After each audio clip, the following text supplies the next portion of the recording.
আসসালামু আলাইকুম everyone. So spoken ইংলিশে আজকে আমরা ভোক্যাবুলারি ইমপ্রুভ করা শিখব। অর্থাৎ আমরা আজকে ভোক্যাবুলারি শিখব। সো ধরুন আপনি বলতে চাচ্ছেন হতাশা করা।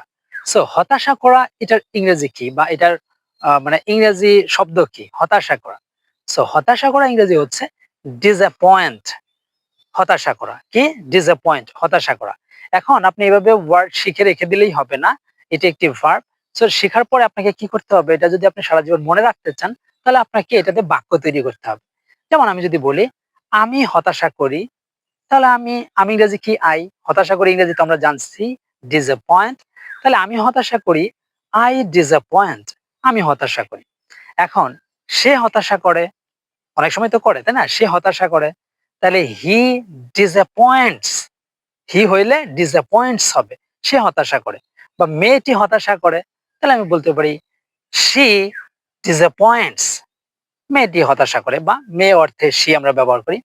তারা হতাশা করে, আমরা বলতে পারি they disappoint, তারা হতাশা করে।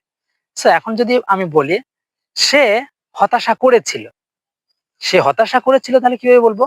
হি ডিসঅ্যাপয়েন্টেড। এবার আর এস বলা যাবে না, কারণ অতীতের কথা বলছি। সে হতাশা করেছিল। হি ডিসঅ্যাপয়েন্টেড, সে হতাশা করেছিল। এখন আমি বলতে চাচ্ছি সে আমাকে হতাশা করেছিল, বলতেই পারি না? তাহলে হি ডিসঅ্যাপয়েন্টেড মি, সে আমাকে হতাশা করেছিল। তারা আমাকে হতাশা করেছিল, তাহলে দে ডিসঅ্যাপয়েন্টেড মি, তারা আমাকে হতাশা করেছিল।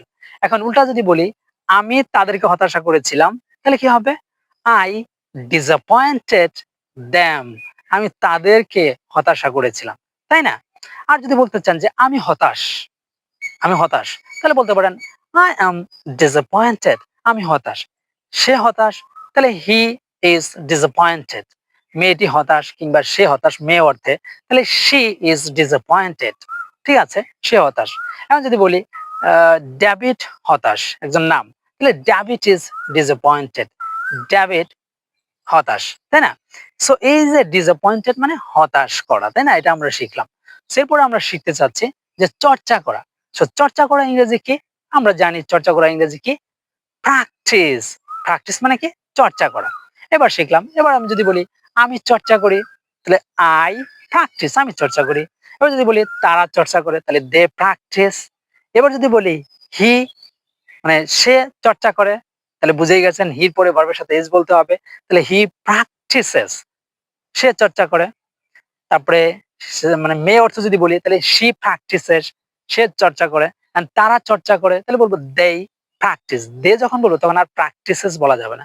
দে প্র্যাকটিস, তারা চর্চা করে। এখন আমি ইংরেজি চর্চা করি, তাহলে কিভাবে হবে? আমি আই চর্চা করি ইংরেজি প্র্যাকটিস, তাহলে আই প্র্যাকটিস ইংলিশ, আমি ইংরেজি চর্চা করি। ঠিক আছে? এখন যদি বলি সে ইংরেজি চর্চা করে, তাহলে she or he practices English, সে ইংরেজি চর্চা করে। ডিয়ার লার্নার্স, এভাবে কিন্তু আপনি vocabulary ইমপ্রুভ করতে পারেন। সো ডিয়ার লার্নার্স, এভাবে যদি প্রতিদিন আপনি অন্ততপক্ষে ২ টি করে vocabulary শিখতে পারেন, ২ টি করে ওয়ার্ডস বা শব্দ শিখতে পারেন, তাহলে তারপরে ৩০ দিনে কিন্তু ৬০ টি vocabulary হয়ে যায়। এভাবে দেখেন ২ মাসে ১২০ টি, এভাবে করে কিন্তু আপনি ইংরেজিটা ইমপ্রুভ করতে পারেন। বাট আপনাকে প্রতিদিন কন্টিনিউয়াসলি আপনাকে অন্ততপক্ষে ২ টা, ৩ টা, ৫ টা, মিনিমাম ২ টা করে শিখবেন। তাহলে ১ মাসে তাও ৬০ টি vocabulary হয়ে যায়। সো এভাবে শেখার চেষ্টা করবেন। সো সবাইকে ধন্যবাদ। আল্লাহ হাফেজ।